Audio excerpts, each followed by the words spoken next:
Hey, so I'm back. It's literally days later, almost a weekend something later from the last time I took up the phone.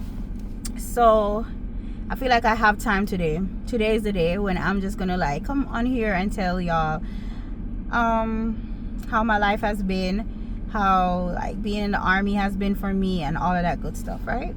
Okay, so let's start by talking about the first time. I did the 09 mic program. That's a program. If you didn't pass your ASVAB the first time, you have a chance of retesting. You have 3 chances of retesting, and then after that third try is either they like chapter you out or they might give you a waiver. I've known of people that actually gotten a waiver and they got offered a job. So there I was, I went there, the 09 mic program, and then they started letting us run on this track with MRE boxes and stuff like that, and I was like, what the hell did I sign up for? And I wasn't the fittest. Like, I feel like from the time I went to 09 mic all the way to now, the big army, I feel like I am the least fittest in the whole company. And I'm not even lying. I'm not trying to be dramatic. It's just the facts. Not saying I'm gonna stay there. I know I'm gonna get better, but I'm totally straying from the topic. So there we was running on the track, and I was like, it was a little bit overwhelming because we were just running with all of this heavy stuff, and they just made us run all over the place. I know they were getting us mentally prepared for what is to come at basic training. So there we was. Okay, fine, no problem. I low-key liked 09 mic. 09 mic was I feel like it was a cool experience.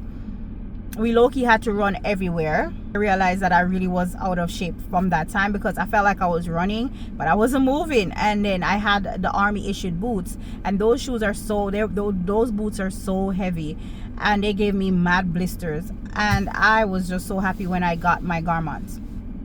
Garments are so comfortable.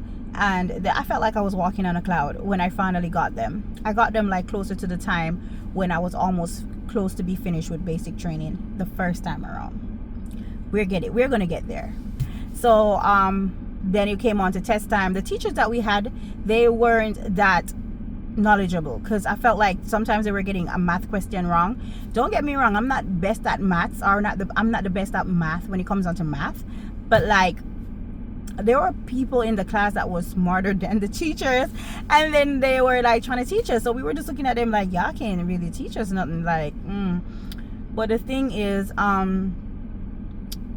like what I did was, the persons that were better at like math, I actually in the evenings when we had downtime, I asked them to show me some math equations that I had problems with, and that's how I got very I felt comfortable, and I felt confident going into the test, although I still was like a little bit doubtful. I really did not want to fail again, but then I passed. So when I first did the ASVAB test, leaving from MEPS, I got a 29.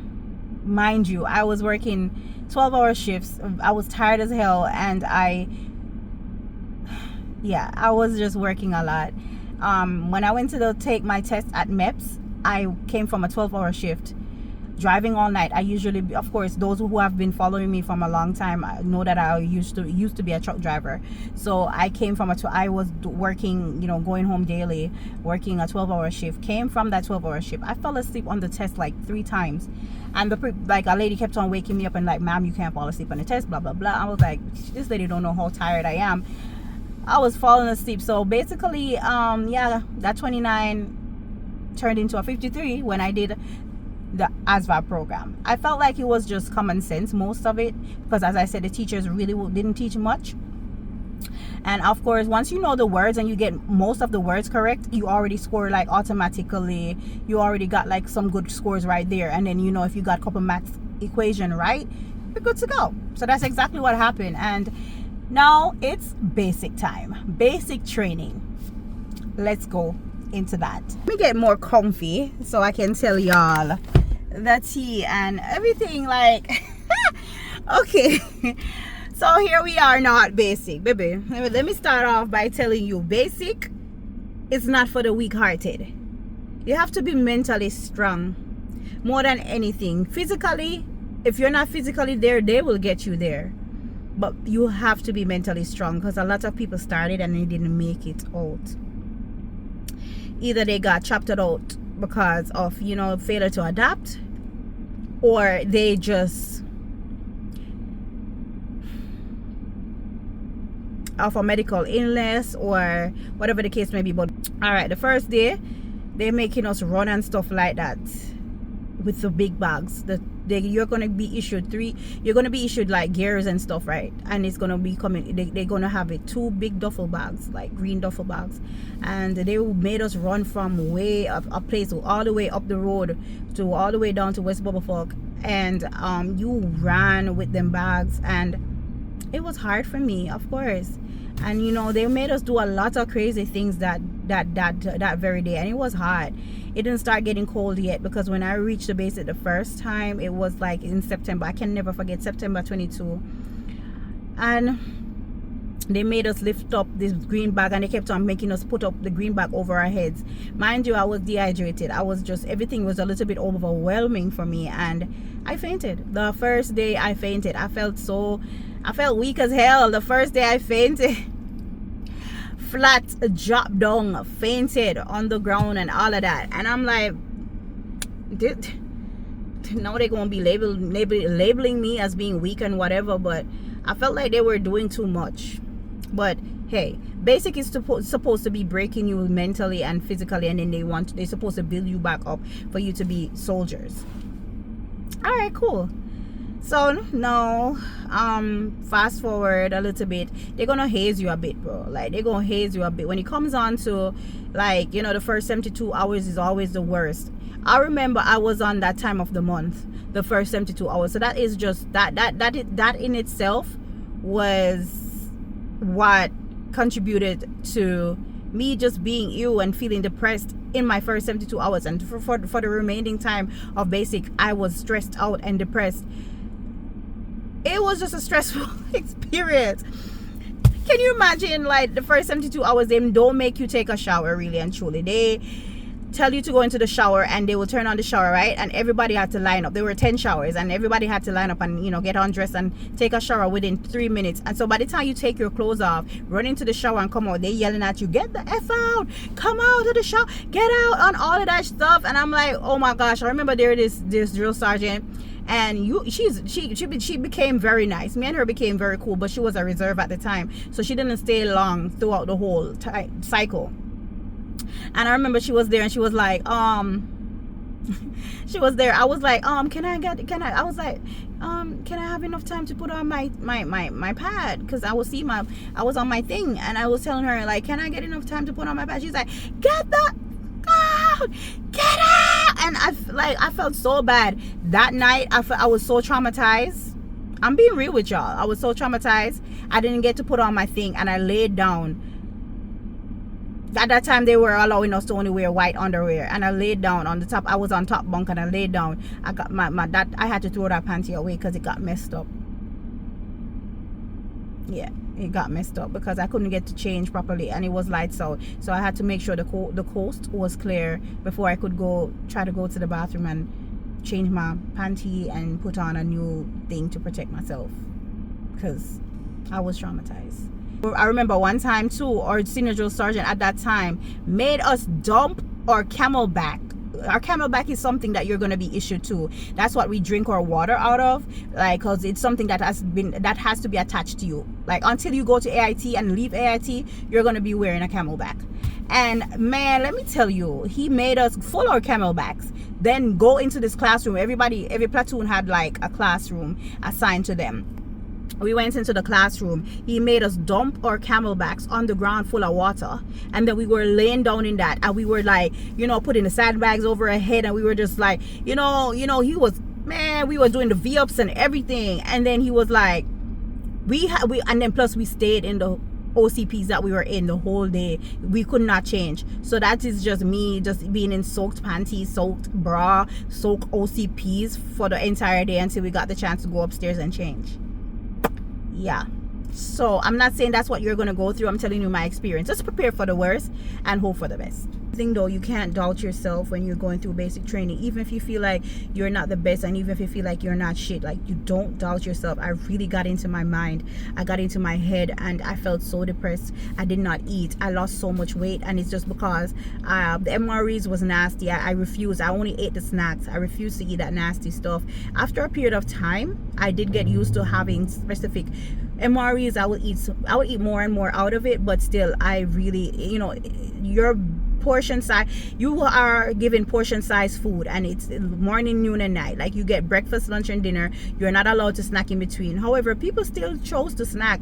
People still had, like, they will call it contraband. Like, some people still have snacks that they snuck in, or whatever the case may be. But that's the most that that's the most I did sometimes, to be honest. Like, I didn't do it in the first company, but the second company, I was sneaking, like, not a lot though, like a little Rice Krispie or something. That's the most I did. But like, we were hungry. We were basically starved, because like, we did such vigorous activities throughout the day, and I don't think they fed us enough. To if I can just be honest. But it was, I made some good friends. The first company, I made 2 wonderful friends, and then actually 3, because she and I was not close at the time. But let's get into that part now. I got recycled. Now, getting recycled, I thought it was the end of the world, man. I cried. I was crying like crazy. I felt like my life was over. I felt like of course, I felt like, oh wow, I'm right. I am worthless. Oh wow, I'm right. I tried, and I tried my best, and it still wasn't good enough, And I said to myself, damn. Like, even when I told my mom this, my mom was like, baby girl, like, God has a reason for everything, and it is not, don't look at it as something bad. Look at it as he delayed you for a reason, and just trust the process. I could not run for shit. The field what that they had at the first company was big as hell, and I was like, man, no matter how much I try to move my little feet, they just could not move to the pace of where I was not getting so winded and tired. And no matter what I did, like, I will pass everything else, barely pass everything else in the ACFT. Like, I will pass, like, the push-ups, everything else. The ball throw, I barely made it, yes, but like, I'll be passing everything else. But the run, I couldn't pass it. My senior drill sergeant at the time, basically, I was crying and all of that stuff, and when he explained to me, at that time I didn't want to hear it, but I understood why he did it. I hated him for it. He was telling me, I don't think you're fit to be a soldier. Like, strong, like, strength wise, fitness wise, you're not fit enough. But he also did tell me alongside that most of these people that are progressing, and they did wrong and they did bad things, they're physically capable, and that's what the army looks at sometimes. How physically capable you are of being a soldier. They don't care if you're a douchebag or an asshole, or if you, like, there was this guy who got caught selling contraband. Like, he sell MRE stuff out of MRE packets and stuff like that. He made bank off of selling MRE packets that he smuggled upstairs, but he still made it through, and he still graduated. Why? Because his run time was like 14 minutes or something like that, and that was hella fast, unlike a person like me who barely passed, you feel me, I barely made it.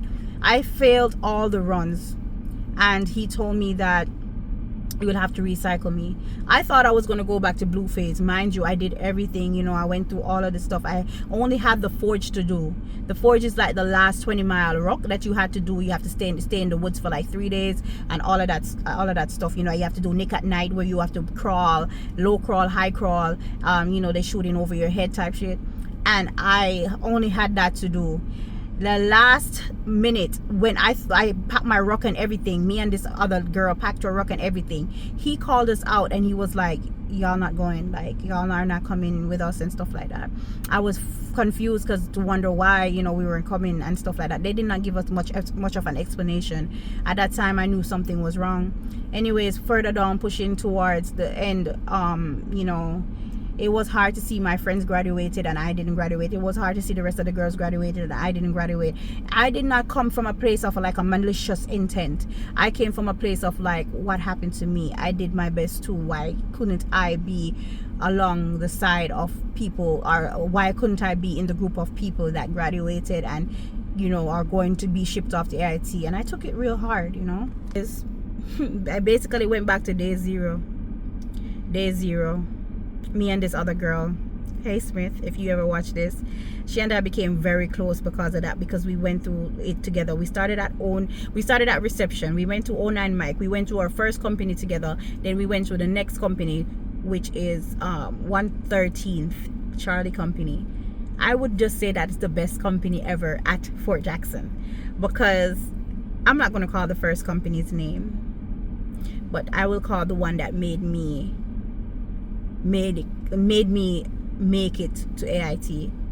When I went there, I, you know, was sad, depressed about it and stuff like that. But it sucks. But what else can I do? It's either I progress and keep moving forward, or I give up. And giving up was never an option for me. I had a point to prove to myself that I can do this. The second time around, it was better for me, because my body has been adjusted to the fact that, you know, rocking was nothing to me now. Before, I usually fall out of all the rocks. Now I was leading the rocks, you know. So before I fell out, and now I'm leading that, and I'm never, when I tell you I did not fall out, I was, when my drill sergeant moved, I moved just like that. I was right on his ass, like I was just there in the front all the time, all the way, and I was proud of myself for that. I really was proud of myself for that. And I feel like this video is gonna low-key get me emotional, because I'm looking back at it and I'm like, I did this twice, you feel me? And when I went to the other company, you know, they told me, why am I here? And I was like, you know, I couldn't pass my run for shit. I can't run for shit. It was like, all right, bet we gonna get you there. They did. They worked on us. They ran with us. Like, there's no time we did not do PT. The other company slacked. They did not make us do PT all the time. A lot of times we did not do PT and stuff like that, you know. But the new 113, they kept it P. Like, we did PT every time. Like, oh, the only time we didn't do PT, of course, is like on the weekends and stuff like that. And, you know, I feel like my drill sergeant, I am very grateful for him.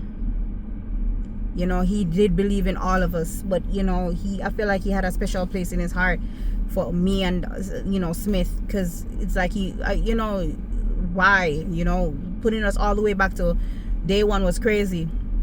But I'm glad that I started all over again, because I just felt so good doing everything good. Because the first time around, I felt really bad, but this time I felt so proud of myself, you know. So when it came on to the second ACFT, because we missed the first one, you know, they have this different phases. We missed the red phase ACFT, so we took the white phase one and the blue phase one. Of course, is the last one that you have to prove yourself. And we were there, and I got closer to my goal. My age, I'm 32, right? So I had to run at least a 23:19 to pass. And I remember when I ran the white phase ACFT, and I ran it in 23:23. I can never forget, 23 minutes 23 seconds, and I was crying, and I was like, man, I came close though. Damn, I came close, you feel me? And I was like, damn, don't beat yourself up, you know, and stuff like that. You know, Smith was there with me, and Smith was like, baby girl, you know, you coming closer and closer and stuff like that. I'm so proud of you and stuff like that.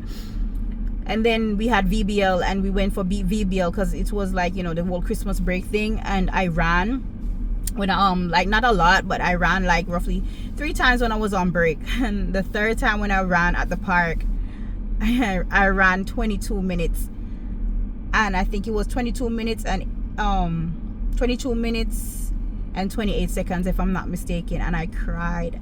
I bawled my eyes out when I was at that field, like when I was at the park. 1 minute.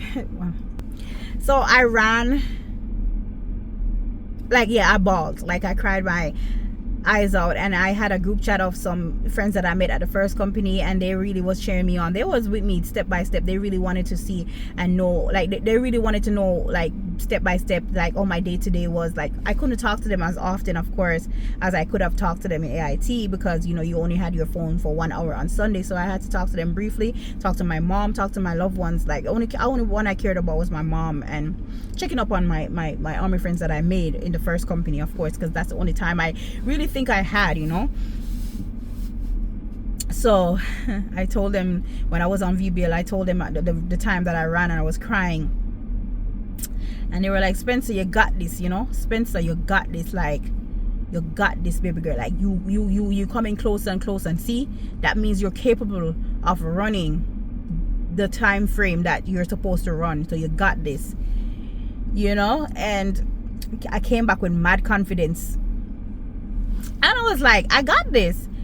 When it comes on to qualing, I thought that we were okay, because we qualled before. My friend qualled with 29, I qualled with 23, right on the nose, because as I told you, it took me a long time to qual. So they told me last minute, the day when everybody was trying to qual, and it was hard for them to qual. I was like, oh, I was easy breezy like Sunday morning, because I was like, oh, I'm okay with my 23. I'm okay with my 23. But God had other plans. They called upon us last minute and say we had to qual. I know my friend is good at shooting and all of that. I wasn't worried about her ass, because when she requalled, I think she got like 33 out of 40. I'm like, all right, that's my girl, you know. I felt so happy for her. Me, on the other hand, when I was there now the second time around, when I shot, man, let me tell you, like I was shooting for my life, and you know, I got 29 out of 40, and I was so proud of myself, because I had flashbacks of when I could not qual at the first company, and look at me now, you know. Fast forward to the Forge. The Forge was something that was taken from my friend and I, and that meant the world to us. When we went to the Forge, and we walked, like we walked that 10 miles to the Forge, we cried, and she was like, we did it, bitch. I'm like, yeah, we did that shit. And then it's like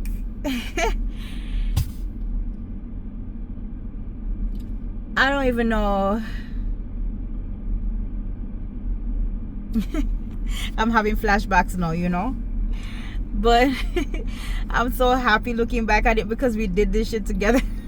I remember when we were there, and she wanted to be in the foxhole with me, and she was like begging and pleading our drill sergeant for him to make us be in the foxhole. But I feel like he did it in a way that he didn't want us to look like he's had favoritism or whatever the case may be. And he was like, that's not how it goes. I mean, it is what it is, you know.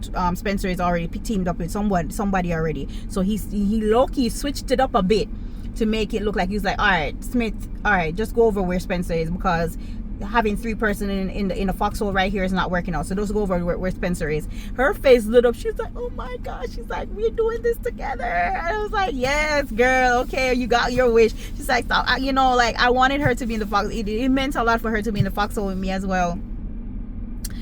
We went through all of that together.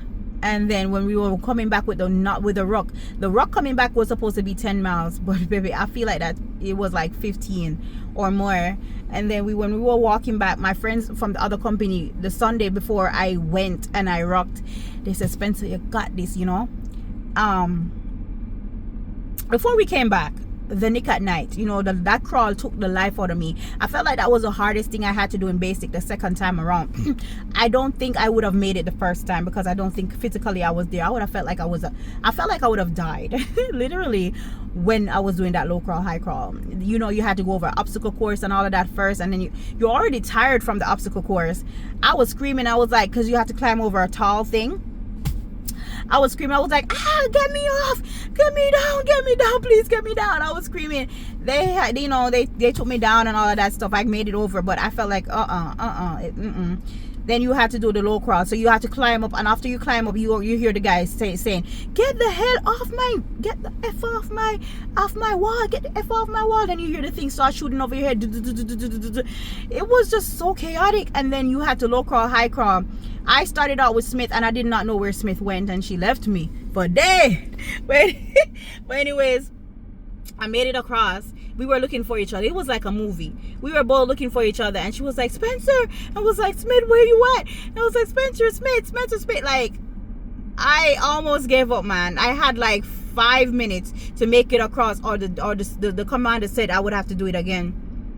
And I was there like when I tell you, I had nothing left back in me. I started crawling and I had nothing left back in me. I had no energy. I had nothing left back. And then I heard a voice. I don't know. I think it was the first sergeant. It looked like him. It sounded like him. I don't know who it was. They was like, just make it to this red light. Come on, you can do it. Just make it until they had like little lights and stuff like that. You know, little, I don't even know what it's called, but it was in the sun. He said, if you just make it to this red light, you're good. If you just make it to this red light, you're good. And I was crawling and I was crawling and I was counting. I was doing everything that I could possibly do to make it there, to stop to take my mind off of how exhausted I was. And when I made it across and the person said, get up, you're good, go over there. And I was looking for Smith. And when I found her, we hugged each other and we cried. And she's like, we did this. And I was like, yeah, we did this, you know. Yeah, we did this. And then when we were walking back, two of my friends from the other company told me, whenever you hear music, you're close. And I was like, all right, cool. We walked. I was leading the rock as usual, and I led that shit, you know. And Smith was right behind me.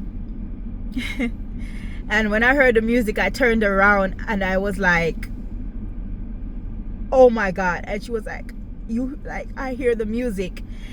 And we were so happy because we were coming closer. And when we crossed that field and realized that we did that, it was one of the best feeling ever. Like, to know that we finally made it. Like, we finally made it to the end, you know. It was all over. We're finally going to get to graduate and go on to AIT and, like, you know, coming closer to being in the big army, you know. I know this video was going to make me emotional because y'all don't understand. Like, every time I ask somebody if they would have done basic training twice, a lot of people were like, fuck no. But me and Smith did that shit. And graduation, my mom wasn't able to make it, you know, and that was like the proudest moment of my life. To this day, that was the proudest moment of my life. Nothing hasn't topped that since. I don't think anything is gonna top that, to be honest. Like, what? But Smith was beside me all the way, right? Like, graduation and all of that, me and her was just walking. We were so proud. When they told us to say that Soldier's Creed, I said that shit with my chest, because I was like, I never believed or felt the Soldier's Creed even more when they were like, the part where they said, I would never quit. That part, I said it with my chest, because I did not quit. When everybody else quit for some foolishness, sometimes they wanted to be chaptered out for some foolishness, I never quit.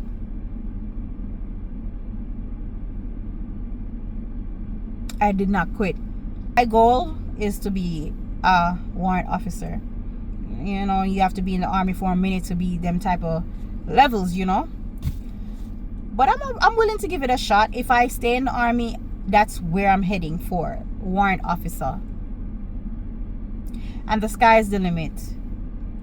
You know, if I do get out of the army too, oh well, I know I'm still gonna be good. But for now, I am just, you know, focusing on how I can better my army career, how I can be the best version of myself.